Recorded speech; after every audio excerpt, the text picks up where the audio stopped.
Oi, a gente vai falar agora sobre Guerra Fria, mais especificamente sobre as características da Guerra Fria, que vai de 45, depois da Segunda Guerra Mundial, até 89 ou 91, depende do ponto de vista. Em 89 nós tivemos a queda do Muro de Berlim, grande símbolo desse conflito. Em 91, a fragmentação da União Soviética e do bloco socialista como um todo. Essas duas datas podem ser entendidas como o fim da Guerra Fria. Nós vamos entender isso mais para frente. A gente começou a aula aqui com essa foto da Conferência de Alta, de 1945. E é interessante ver que nessa foto, os três líderes principais, né, o Churchill, o Roosevelt e o Stalin, né, o Churchill, primeiro-ministro da Inglaterra, o Franklin Delano Roosevelt, presidente dos Estados Unidos, e o Stalin, líder da União Soviética, parecem não participar da mesma conversa.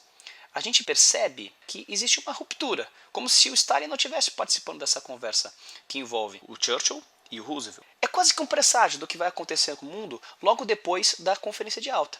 Ou seja, o que a gente vai perceber nesse mundo? Um mundo bipolarizado, dividido. De um lado nós vamos ter um ocidente capitalista liderado pelos Estados Unidos da América. Do outro lado nós vamos ter um oriente soviético, socialista, liderado pela União Soviética. Ou seja, essa bipolarização vai ser a principal característica da Guerra Fria. O primeiro marco que eu quero destacar da Guerra Fria vai ser a explosão da bomba atômica. Na verdade, duas bombas atômicas, em agosto de 1945. A explosão dessas bombas atômicas colocaram o fim definitivo da Segunda Guerra Mundial. Ou seja, a derrota do Japão, que ainda insistia em lutar contra os Estados Unidos.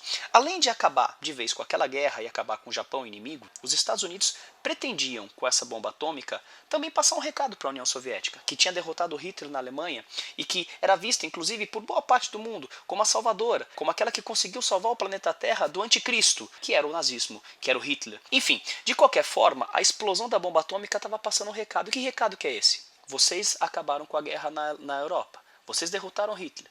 Mas eu tenho a bomba mais devastadora, a arma mais devastadora do planeta Terra. Ok? Olha ela aqui. Essa aqui é a bomba que explodiu ali em Nagasaki, mais especificamente. Nós vamos ter em 45 também um outro marco importante, que é a Conferência de Potsdam, onde ficou estabelecida a divisão da Alemanha. A Alemanha, derrotada na Segunda Guerra Mundial, vai ser dividida em várias zonas, que depois vão se transformar em duas zonas, em dois países. Nós vamos ter de um lado a Alemanha Oriental, que é a República Democrática Alemã, sob liderança da União Soviética, e do outro lado nós vamos ter a República Federal da Alemanha, que vai ser capitalista sob liderança dos Estados Unidos.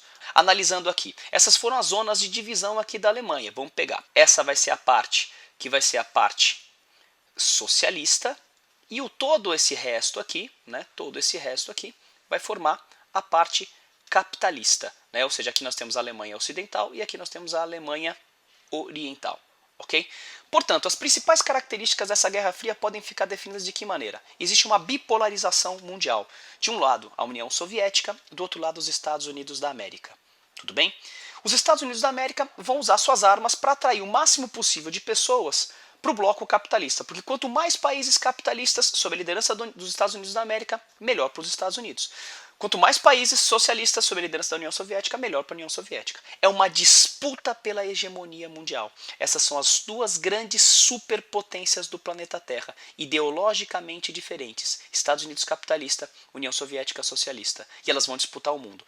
A doutrina Truman, estabelecida pelo presidente Harry Truman dos Estados Unidos, estabeleceu que o verdadeiro inimigo era o comunismo e que os esforços não seriam medidos pelos Estados Unidos para combater esse verdadeiro inimigo a partir de 1945. Vai ser estabelecido aqui pouco depois o Plano Marshall, que vai ser uma ajuda econômica desprendida pelos Estados Unidos da América para reconstruírem os países destruídos pela Segunda Guerra Mundial. Essa ajuda à economia tinha uma condição, o engajamento desses países no bloco capitalista no contexto de Guerra Fria. Nós vamos ter a OTAN, uma organização militar. É muito importante destacar essa organização militar da OTAN.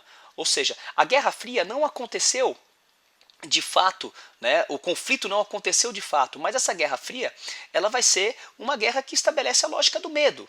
Como assim a lógica do medo? Era importante um armamento, era importante as tropas estarem mobilizadas e era importante mostrar a força. Por isso que nós vamos ter uma corrida armamentista gigantesca aqui. E a OTAN, Organização do Tratado do Atlântico Norte, estabelece uma aliança militar capitalista contra o comunismo.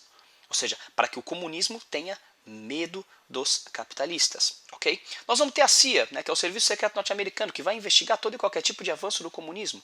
Nós vamos ter o macartismo dentro dos Estados Unidos, uma perseguição implacável a partir do senador Joseph McCarthy, que vai estabelecer uma perseguição contra todos aqueles que são suspeitos de serem a favor do comunismo. Há um exagero, inclusive, aqui. Né? Todo e qualquer tipo de reformismo de esquerda vai ser interpretado como comunismo pelos Estados Unidos da América e em toda a América Latina como um todo, para dizer a verdade. Muitas pessoas foram aí presas, direitos humanos foram desrespeitados por esse macartismo, essa caça às bruxas dentro dos Estados Unidos da América. Por outro lado, a União Soviética também vai usar suas armas. O Comecon, uma aliança econômica, uma organização, uma aliança, uma unificação das economias soviéticas, socialistas, sob a liderança da União Soviética. Nós vamos ter o Pacto de Varsóvia, do mesmo jeito que a OTAN estabelecia o medo, o Pacto de Varsóvia também.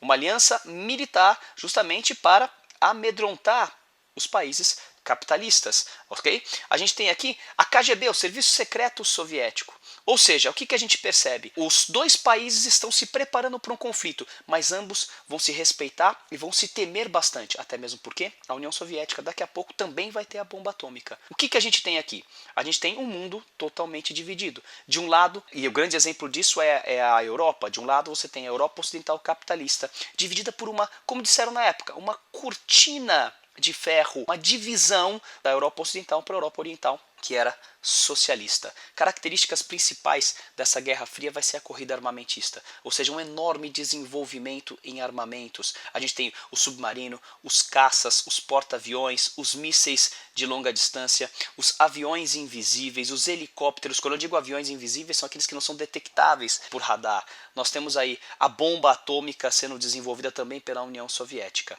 Então nós vamos ter isso como grande característica também da Guerra Fria, essa corrida armamentista. O que um país compra, o outro também vai comprar, para estabelecer essa política do medo, de uma guerra que está prestes a acontecer.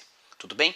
A gente tem aqui também os primeiros conflitos que precisam ser destacados. Em 1948, a União Soviética estabeleceu um bloqueio de Berlim. A cidade de Berlim ficava dentro do bloco socialista, dentro da Alemanha Oriental, mas a cidade de Berlim também foi dividida em duas. Portanto, a parte capitalista da cidade ficou fechada, houve um bloqueio, o que mais para frente vai ser exemplificado pelo Muro de Berlim.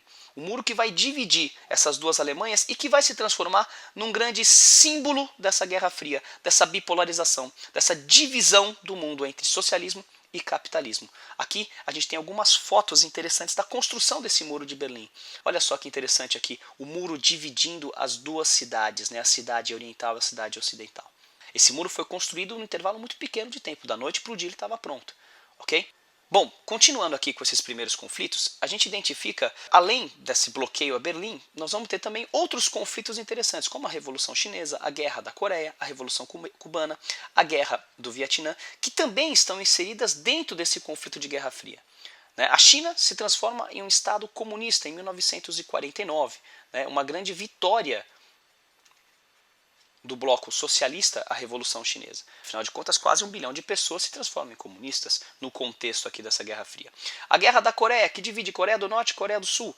A Revolução Cubana, a Guerra do Vietnã. Aonde nós temos conflitos, vai ter algum tipo de participação, seja do capitalismo americano, seja do socialismo soviético. Vale então destacar esses conflitos aqui. Tudo bem? Nós vamos falar então agora sobre os períodos da Guerra Fria nos próximos vídeos, ok?